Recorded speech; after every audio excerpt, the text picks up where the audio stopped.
Hello everyone, so welcome back to Bookworm. I hope all of you are doing well. So as you already know, I am back with another video of with another book where we usually talk about the book that I have recently read. So the book that I have chosen for this particular video is again from the Civilisations Rise and Fall series from Jared Diamond. It is the second book in the series. So if you remember, I had talked about the first video from the series about this first book called Guns, Germs and Steel, which basically talks about how societies built up differently across different continents and how Europeans had that upper hand to move or like develop their guns or germs and not germs but guns and steel before the societies in the other continents, right? So the second book in that particular series that I have right now with me today, that I read this also recently, is Collapse by Jared Diamond. This is the second book in the series called Civilizations Rise and Fall. So the book basically, if I have to talk about it, I'll just give you the paragraph which is written behind the book. That is, from the ghostly stone heads of Eastern Island to crumbling Mayan cities hidden deep in the jungle, the mysterious ruins of the lost worlds and vanished civilizations continue to haunt us. How could such mighty societies fall? And could our skyscrapers one day stand derelict and overgrown like ancient temples? So, as this paragraph suggests, or this title suggests, collapse. So, this book basically talks about how those ancient societies which developed in like before Christ, or which also used to exist around like 900 or 1000 year, so AD.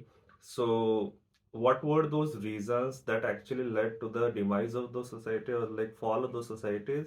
And do we have some lessons to learn from those societies into the present global world that we are living in? So we all know that societies living in maybe like Africa or like Asia, they are all connected with each other. Asian societies are connected with European society.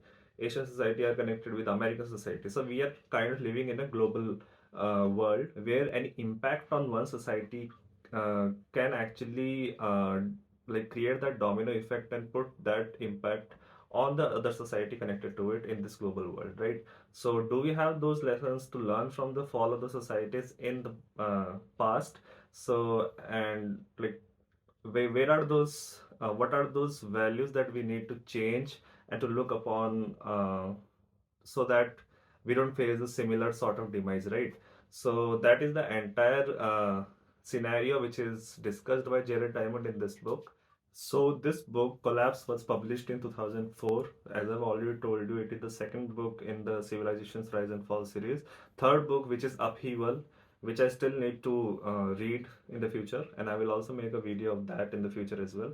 So, as I told you, the collapse of the societies, you might think the reasons for collapse of society could be like environmental destruction, or for example like any civil war, or like a military outbreak, or like any germ outbreak, or like a society going through a situation of famine or starvation. So there are several proximate causes that think we may think which might have led to the fall of a society, right? But in this book, Diamond talks about this 5 point framework, which basically is the ultimate cause of a fall of a society that he really delves into deep into this book. So he has taken several examples from the demise of the like past societies such as Mayan society, or like Vikings, like North society of Vikings which used to live in Greenland. And then there is this third example of societies living in Easter Island, and this is an island again in the Pacific East. And then there are several other island examples from like Pitcairn Islands or Henderson Island. There is one more example from an Native American society called Anasazi Society. So using these several societies which used to exist in the past and their fall, he gives this 5 point framework, and he argues that that is the ultimate. We may think of those proximate causes, but that actually is the ultimate cause of the demise of a society. And these 5 point framework that I will just tell you about, they a combination of these 5 point framework might have led to the demise of the society, right? And these 5 points are somehow revolving around like meddling with the environment or meddling with the natural resources that you have access to. So the first point in this framework he talks about is deforestation. Second thing he talks about is having bad relation with the neighbors, like, or the neighbor societies. Third point is having loose relations with your friendly neighbors. Fourth reason he talks about is climate change, and the fifth reason he talks about is your like social, like your basically your responses towards any other society or any other or any environmental resource that you have access to. So how basically do you respond towards it? Do you respond friendly, in a friendly way, or in a sustainable way, or in a like a welcoming way? So these 5 points, he argues, basically are those ultimate causes, and whose relation, or like a spectrum of the relation in between these 5 points might have caused a demise of societies in the past. For example, this Easter Island, which is like a very small island in the Pacific Far East, it the society that used to live there had done a lot of deforestation in that island, and that island is living quite away from the like mid latitudes. Like, it is present quite away from the mid latitude, and it was not in a direct connectivity with any other society. So mere 1 point of like harvesting too much of trees for the like societal construction, or like like development, so unsustainably, uh, just mere like putting an impact on that one particular point, that is deforestation, doing it endlessly, had led to the demise of the society which used to live on the Easter Island. So there was like this island was quite detached from any other connectivity or any other communication with other societies in those times. So there was no point of talking like thinking about having bad neighbors or like friendly neighbors. So merely doing deforestation endlessly had led to the demise of that society. There is one very beautiful example that is given in this book, which he talks about, is the Vikings. So as we all know, Vikings used to live in the European continent, and they were spread across the Scandinavia, right? Like Sweden, Norway. So around 1000 or 30 or something. Take it 1000, around 1000. So these Vikings, they were basically seafarers, and they were also raiders. They used to raid other societies to claim those societies, right? So they were trying to expand their like area across or even beyond Scandinavia. So they spread from Norway through using those sea routes to the northern Scotland islands, such as Faroe Island or like Shetlands, and then they even spread to Iceland, and they ended up all the way to Greenland. Now these Nords, they were living in Greenland successfully, right? They had created proper societies there. They had created churches there, like small towns, churches, everything they had created. But that lasted for a very short time. And as Diamond says, that particular society had satisfied all the 5 point framework that he talks about, that that are those ultimate causes that led to the demise of the societies. So deforestation they did endlessly in Greenland. Like wherever those access to green pastures were, they used to deforest those areas like unsustainably, for obvious reasons like construction and everything. Second thing that had led to an impact on the climate as well back in those times. I will not go into deep into that. It's a very a deep topic. Like if I start talking about that, it might take long in the video.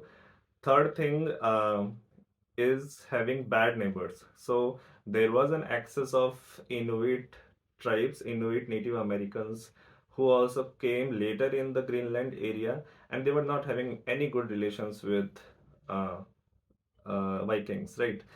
Have Fourth reason is having poor relation with the friendly neighbors. That is their main society, which used to live in the Norway. So they had to have some sort of trade routes with the Greenland Greenland North Society or Greenland Viking Society, but during those ice age periods, like long glaciation periods, those trade routes got detached, or they basically stopped, and that put an like economic impact on the livelihood of the Norses which were living in the Greenland side of it. Fifth reason is their societal response towards other societies, as I've already told you. So, Inuits were better hunters, they were better fighters, they were better fishermen, they were better in all the other aspects that Norse were not.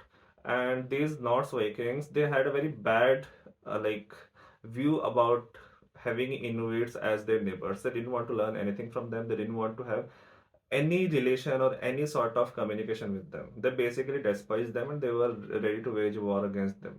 So that basically backfired on their like outlook towards Inuit.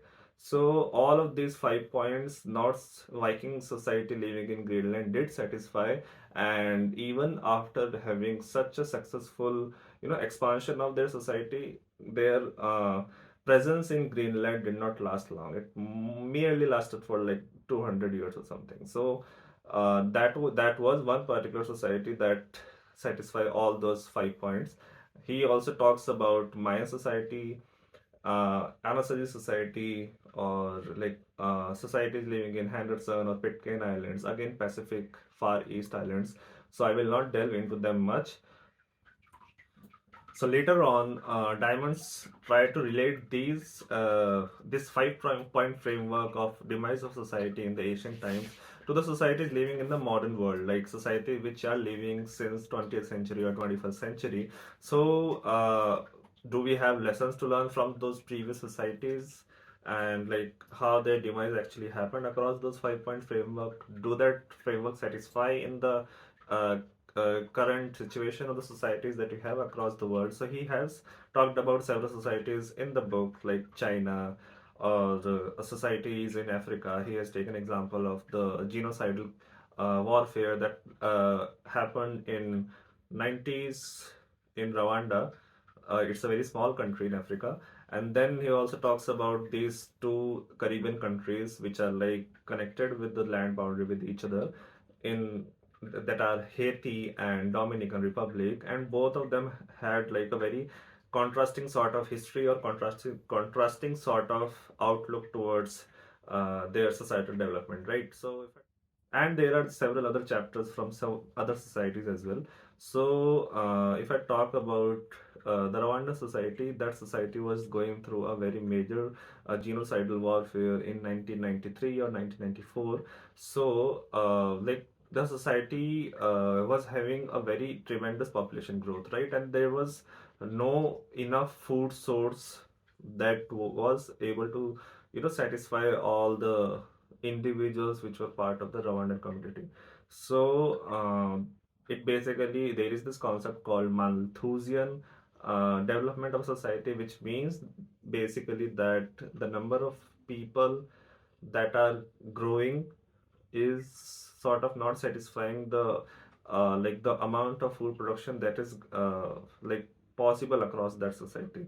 So the number of people might become twice or thrice the amount of food production in a given amount of time. So that is basically Malthusian development, and that was a very big major problem that Rwanda society was facing. So that sort of led to the demise, not demise, but that sort of led to a very complicated genocidal warfare, and like a formation of small tribal groups across the country which were waging war against each other. So it was a very major civil war that happened in 1994 in Rwanda. So if I have to show you a picture of that genocidal warfare, there is a lovely picture in this book. I won't say lovely, but like very ghastly picture.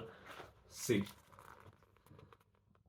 so these are all the skulls of people who were killed in the military genocide in Rwanda, because there was not enough food to satisfy the hunger of the number of people that were there in Rwanda, right? So all those tribal groups were waging war against each other. Another example that he talks about in this book is a very contrasting history or like a societal outlook in between Haiti and Dominican Republic, where the Haiti was a colony of French and the Dominican Republic was a colony of Spanish. So even the outlook of their colonizers as well as the outlook of the colony, which now is not a colony, they are both independent countries. But back in like mid 20th century, so both of these countries were having very contrasting development. So if you like go and like look pictures online for both these countries, you will see Dominican Republic is highly green. It is very green country. It is full of rivers, streams, forest, and everything. And it borders with Haiti, which is totally barren. It has hardly any tree cover or like there is no there are not even natural reserves present in that country.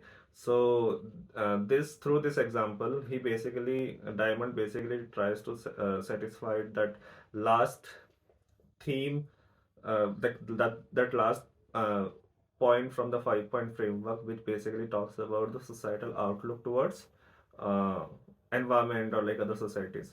So there were these two dictators in both the countries. So in Haiti there was this dictator called Papa Doc, and then in Dominican Republic, it was dictated under Trujillo. So later, after Trujillo, there was this very like prominent politician called Joaquin Balaguer. So this guy, he was very interested into like conserving the natural forest. Or even though the reason of him conserving those forests, or like not providing access to people to those forests, was to sort of create like hydrological electricity using the rivers or streams flowing through those forests. But that sort of outlook did really well in the long term. It saved the forest cover of that country. So because of that, Dominican Republic is rich in forest. However, if you talk about Haiti, Papa Doc was never into conserving natural resources or like forest, and he never put out any policy which basically talked about a sustainable modern society. So presently, if you look Haiti, it has very high population density. It is suffering from a scarcity of rainfall because no forest, right? Like during the colonization period of French, those forest cover was like totally uh, like destroyed. So now it don't have much forest cover and do not get much rainfall as well. There is very high population density. There is poverty in the country, and because of all of these situations, there is like criminal activities that are quite common in Haiti rather than Dominican Republic. So Haiti is also, because right now is also considered as one of the most unsafe countries to go on this planet. So like just because a difference in outlook among those two leaders, Hokin Balaguer versus Papa Doc, in the long term, we can see how societies might fare or they might not fare well, right? So, in the third example, he talks about the global setting that we are living in now. So, he used the example of China, and I think you can use it for several other countries as well. I think India also. So, like for example, the countries like China or India, half of the population of the world is like approximately half of the population of the world lives in these countries, right? And these are becoming like very rapidly, these countries are becoming globally important with respect to their economy, with respect to their natural resources and everything. So these countries which were not developed in the last century but in 21st century, they are aching to be developed, right? Their policies is all about, like even in India we have this policy of becoming a 5 trillion economy. We have 2030. So these countries are very ambitious towards growing economically, or like having that first world lifestyle. So if when we talk about the first world lifestyle, we also talk about passively that it might lead to it might basically increase the impact of human resource use on the environment, or like uh, the conservation of the environment, right? So because of this ambitious first world living standards, uh, how these countries might affect like the natural resource use, or like that is available for us to use, and will it put it on the more unsustainable side of it or like a sustainable side of it? So that is a very big point to ponder about. Also, if anything happens to these countries, like these ambitious or like economically important countries, it might put impact on the first world altogether, like because we are living in an age of interconnected globalization, right? So we need to think like how impact on one society might create that domino effect of impacting the other society. So, using these several examples, Diamonds argues that we have some lessons to learn from those previous societies, and in these modern societies, what are those gaps that we need to ponder about? What are those values we need to think about? Or for the long term, what we need to do, or what sort of like sustainable resource use that we actually need to put in play, rather than talking about that into conferences or like public forums. We need to put that into play. We need to put that into people's like a common man's mindset, so that things actually take place at the ground. So he there are several examples in the book where he also talks about the big business industries such as refineries or like mining industries, or like how they might or might not even put the impact on the environment, and how what sort of policies across the different nations is trying to satisfy the like trying to decrease the impact of those big industries on the environment. Like there are there are several American refineries, but there are several Japanese refineries, right? So what are those differences in terms of the policies that might create a check on their impact on the environment and its destruction? So there are such chapters as well in this book. So other than that, in this book, Diamond also talks about several concepts, such as the first concept that I would like to talk is something called tragedy of the commons, like the tragedy of a common man. Which so our common mindset, which basically revolves around if I don't harvest this particular resource from the environment, somebody else might harvest it. So if that person can harvest, why not I harvest it? So that sort of mindset is any which way putting an impact on natural resources, right? So that is called tragedy of the commons. And to sort of mitigate it, we may need a policy where we have some sort of a standard scale of how much or whatever resources you can think of, how much you can harvest from your local environment or from your like regional environment or anything. There has to be some sort of a cap on different levels and different scales, and that caps really need to be followed, right? So to create that mindset among people that if you go beyond that cap, in reality, what are those penalties and what are those tragedies that might come forth?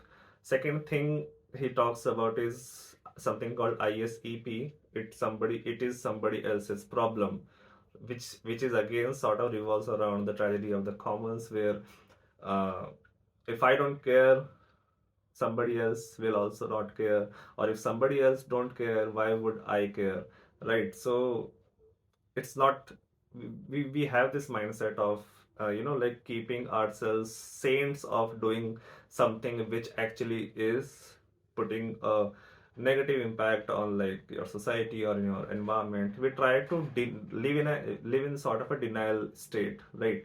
So because of that, we actually are creating a problem towards the environment while we are not accepting that. Third thing, he also talks about the psychological denial. Again, it is on the psychology of it's somebody else's problem, right? So, for example, climate change. So many people in like I even I meet people across like my educational or professional background who do not believe in climate change, or even in my relative background, they do not believe in climate change. But believing in something, or believing in facts, these are two different things, because belief is something that is not proven. You are talking about something which is not proven with some sort of data or some sort of study. It is not practical. It is philosophical.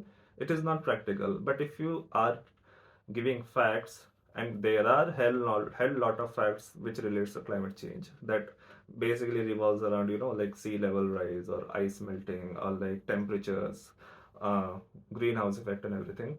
There are data proven facts, but we cannot still consider it as something that we believe in. Oh, climate change, I believe in climate change. Oh, I do not believe in climate change. You do not believe in it. You just believe in those facts, right? So until and unless you don't respect the facts that are right in front of your eyes, there is no point. And because of that, we live in a psychological denial sort of a state, and that might also create an impact on the total environment around us, right? And we need to consider all of this, all of these aspects, uh, so to consider like a long living society, right? We cannot always talk about development. We cannot always talk about economical development. We have to also talk about environmental development, and that is, I think, is one of the core idea which revolves in this book. So rest, other than all of this, I will briefly give you one more like example of this specific leader, which I think hardly anyone knows about. So as I've already told you, like we are living in a global world, right? So back in the 20th century, Hitler had really put Germany on the map, like it highlighted the country on the map, but in a very bad state, right? Nobody wanted to have anything with Germany. Not any other country wanted to have anything with Germany because of the Nazist propaganda that Hitler had created. So that country was suffering from a lot even after Hitler was dead. So there was this German chancellor called Konrad Adenauer. So this guy, this politician, he was the chancellor of the country back in the 1960s, and he sort of created his like novel policies to, again have Germany to not have any relation with the previous Nazist propaganda, and to sort of create an economic prosperity with other European nations, or like economic cooperation with other European nations, and eventually move out of Europe towards the global market, like to the global cooperation, right?